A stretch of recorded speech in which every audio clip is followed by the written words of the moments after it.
No one questioned the old ticket collector's past at the train station, until he stopped the train during an accident and revealed that he was a logistics officer. Before we begin, share in the comments which city you're watching this video from today. The small town of Whitefish, Montana, was a place where time seemed to stand still. Most of the year was cold, and the train station still breathed the heavy air of the past. This stone building, shaded by snow-covered pine trees, was the heart of the town. And every morning, the same face would sit on the wooden bench at the station entrance, Hank Larson. Hank, with his gray hair and slight hunchback, seemed to blend into the station's silhouette. Every morning at 7:30, he would open the door and punch tickets with a piercing sound from his small metal box. He always carried an old, polished ticket machine in his hand. He smiled but didn't speak. If a stranger asked him a question, his answer was brief. The young people teased him. "Uncle Hank is in frozen mode again," they laughed.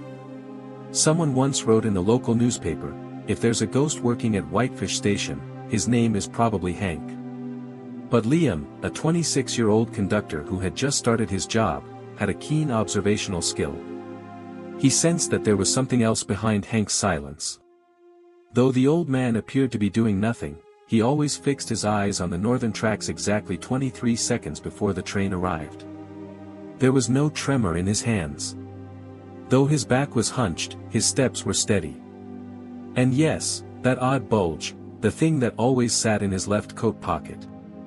It was a hard, rectangular object. But no one noticed. Hank was too ordinary a figure to attract anyone's attention. Until that morning. In July 2025, the morning sun had disappeared behind the fog. Whitefish Station was shrouded in a gray cloud. As the morning train approached the town, passengers lined up on the platform. Hank was there, as usual. Quiet, attentive, alert. But suddenly, a metallic rumble was heard from the north of the station. Then screams. A freight train had derailed due to a brake system malfunction and was approaching the station at full speed. The passenger train was still on the platform. The collision seemed inevitable. People were screaming, children were crying, and staff were running around. But one person took action. Hank. To the astonishment of everyone who knew him, the old man dropped the machine he was holding and ran toward the signal tower. He opened the small door with a key he pulled from his coat pocket and reached an unused control panel. The panicked staff just watched. "Back up!" Hank shouted. His voice sounded like an order from years past. He pulled a few levers on the panel and pressed a red button. After a few seconds of silence, the signal light on the northern track turned red. And, a miracle happened.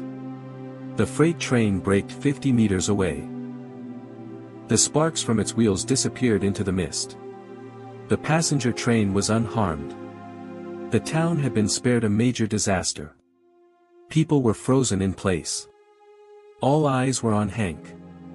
He, however, turned as if nothing had happened, pulled a handkerchief from his pocket, wiped the sweat from his forehead, and resumed punching tickets.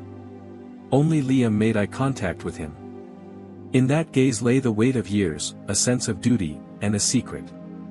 An investigation was launched after the incident. Security footage reminiscent of a movie scene was examined. But the most intriguing thing was the small rectangular card that came out of Hank's pocket. It was the ID of a retired railway security intelligence officer. From a special unit trained in the 1980s to counter Soviet sabotage. From that moment on, Hank's name entered the town's legends. But he continued to come only in the mornings, stamp tickets, and leave. One day, Liam asked him, "Why are you still here, Uncle Hank?" Hank smiled. "Because some shadows never leave train stations, son." After the incident, Conductor Liam was still in shock. He walked toward Hank, his eyes filled with admiration, his voice trembling with curiosity. "Hank, that was incredible. How did you pull that brake so quickly? How did you pull that man off the tracks so calmly? How did you do it?" Hank paused for a moment. He turned his eyes to the rusty ceiling of the station. Then he slowly opened the collar of his coat. On his chest was a metal ribbon that had faded with time. A small train wheel and a star shining above it. Below it, a single number, 1944.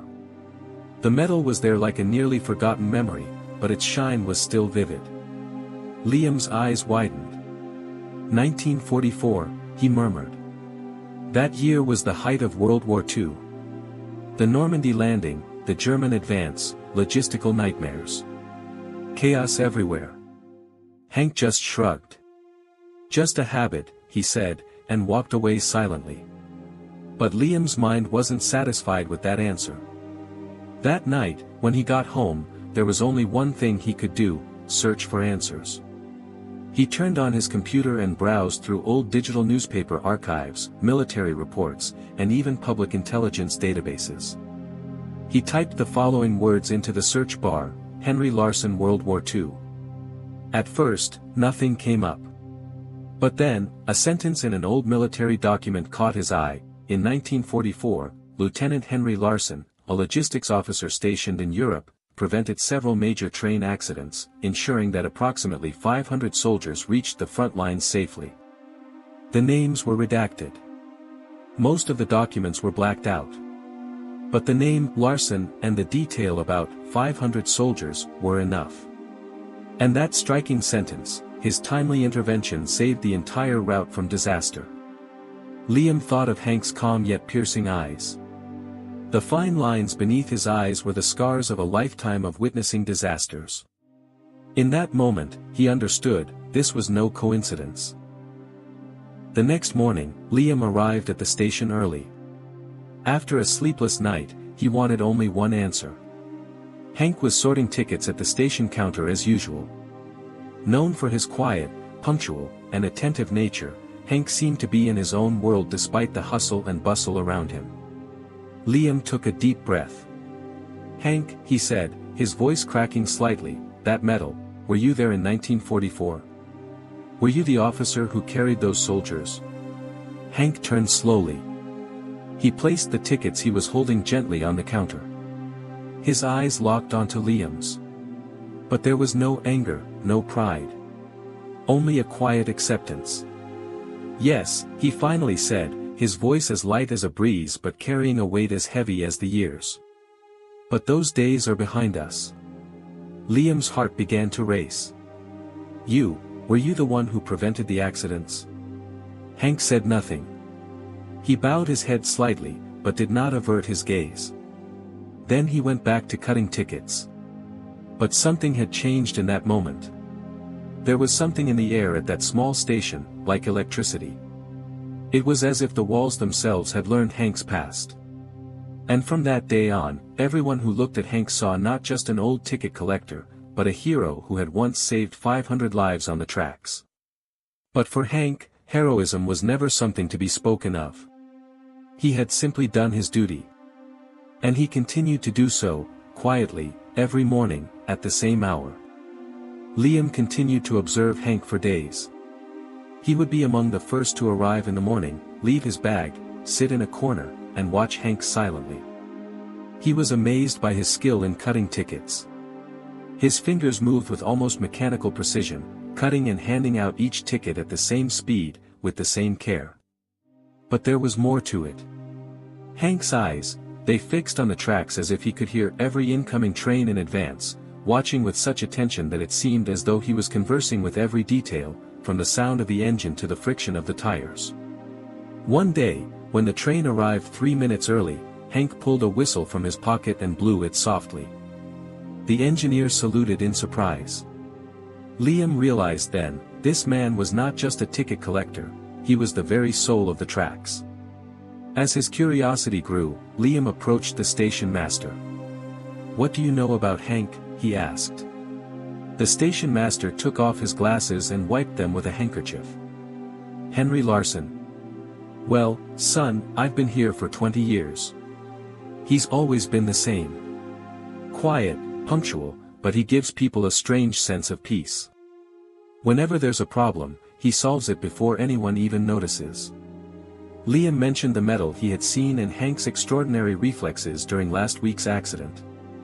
The chief furrowed his brow. Metal? Are you sure? He never mentioned anything like that. Liam nodded. The chief smiled slightly. Once, he noticed a tiny crack in the tracks. No one else saw it. When the engineers arrived, they were shocked.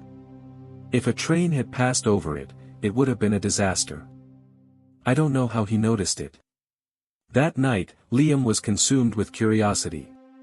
He rushed home, filled his desk with books and old newspapers. He immersed himself in the archives. Among the dusty folders, the lines of history books, and the yellowed newspaper clippings, one name kept appearing: Lieutenant Henry Larsen.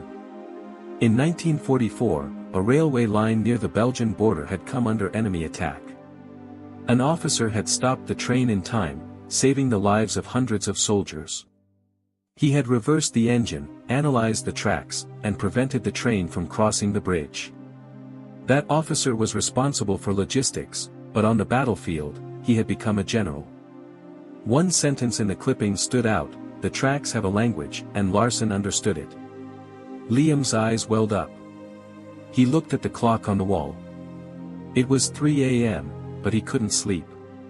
In the moonlight, he recalled Hank's silent walk that day. The old man's escape from the noisy years of history to this small station. It wasn't meaningless. But why here? Why as an ordinary ticket collector? The next morning, Hank was sitting in the corner of the station, scribbling something in his notebook. Liam approached slowly. A question kept circling in his mind: was the trainman still awake? Or was he walking on the dusty tracks of the past? Liam began to quietly but determinedly spread Hank's story. First, he told the station staff. At first, no one was particularly interested. Hank's silence and the habit of being there for years had blinded everyone. But Liam persisted. He showed them old newspaper clippings and told them the story of the decorated hero in the files. Over time, the staff began to look at Hank more closely. He wasn't just an old man who cut tickets, he was someone who greeted the trains at the same time every morning, carefully watched the tracks, and noticed even the smallest malfunction at a glance. One day, a small envelope was left on Hank's desk. He opened it. Inside was a yellowed card with a few handwritten words. To Lieutenant Larsen, thank you for saving me from death on that train years ago. J.S., 5th Armored Division. Hank gently placed the envelope in his pocket. For the first time, a different expression appeared on his face, a sparkle emerging from beneath the weariness of the years, an acceptance. That day, as he sat on the bench at the edge of the platform at noon, his eyes seemed to be looking not at the distant tracks but at the past. The story didn't stop at the station. Liam contacted the local newspaper in the town. He told the editor about the documents from the war years and Hank's quiet life. A week later, they ran the headline: "The Hero at the Station, the Forgotten Legacy of Lieutenant Henry Larsen." The article attracted a lot of attention. The townspeople were astonished. The old man who passed by every day, asking for tickets, was someone who had saved hundreds of soldiers years ago. The news quickly reached the ears of retired soldiers. A special ceremony was held at Whitefish's small but historic VFW hall. Black and white photographs, metal replicas, and old uniforms were displayed on the walls. Liam gave the opening speech at the ceremony. He spoke about Hank's past, his courage, and why he was so quiet. When the speech ended, there was a long silence in the hall. Then an old man rose slowly to his feet. There was a faded insignia on the collar of his uniform. "I know Henry Larsen," he said in a firm but trembling voice.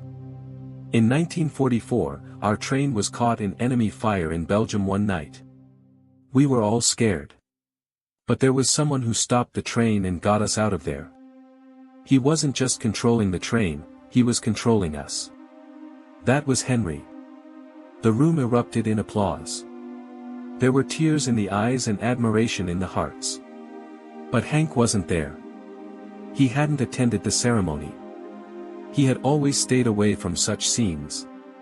Still, the next morning, he was waiting for Liam at the station. He was wearing his usual gray coat, holding a coffee cup. "You spoke well," he said quietly. Liam smiled. "Your story was already beautiful." Hank bowed his head. The same sparkle returned to his eyes. Then he looked at the tracks. "Maybe the trains continue here too," he said, and for the first time, he looked at him with a genuine smile. After that day, Hank didn't change. He still waited for the morning trains, looked at the tracks with the same attention, and cut the tickets with the same care. But the eyes watching him were different now. He was no longer just someone who sold tickets, he was a silent hero lost in the past. And this story ends with this question. Have you ever met someone like Hank? A hero who quietly manages the train, keeping lives on track.